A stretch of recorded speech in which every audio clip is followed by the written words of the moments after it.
ಆ 25 ದಿನದಲ್ಲಿ ಆ ಪೆಂಡಿಂಗು ವರ್ಕ್ ಅಲ್ಲದೆ ಇನ್ನೇನು ನಾವು ಹೊಸದಾಗಿ ಮಾಡ್ಬೋದು ಆ ಜಿಲ್ಲೆಗೆ ಸಂಬಂಧಪಟ್ಟಂತೆ ಆ ಪ್ರಾಬ್ಲಮ್ಸ್ನ ನೀವೇ ಗುರುಸಿ what is within the financial ಸಿಸ್ಟಮಲ್ಲಿ ನಾವು ಮಿನಿಮಮ್ ಇದರಲ್ಲಿ ನಾವು ಮಾಡ್ಬೋದು, ಅದನ್ನು ಕೂಡ ಎಲ್ಲ ಒಂದು ಪಟ್ಟಿ ಮಾಡಿ ನೀವು ಸಲ್ಲಿಸಿ ಅಂತ ನಾನು ಹೇಳಿದ್ದೇನೆ.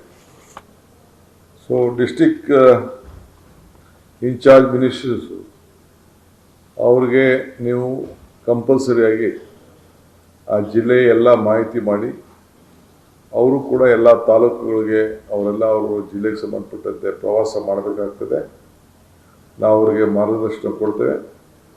ನೀವು ಕೂಡ ಅವ್ರಿಗೆ ಏನೇನು ದಾಖಲೆಗಳನ್ನು ಬೇಕು, ಅವ್ರಿಗೆ ಅಸಿಸ್ಟೆನ್ಸ್ ಬೇಕು, ಅದೆಲ್ಲ ಕೂಡ ಅವ್ರ ಜೊತೆಗೆ ಸೇರಿ ನೀವು ಕೆಲಸ ಮಾಡಬೇಕು ಅಂತೇಳಿ ಅವ್ರಿಗೆ ತಿಳಿಸಿದ್ದೇವೆ.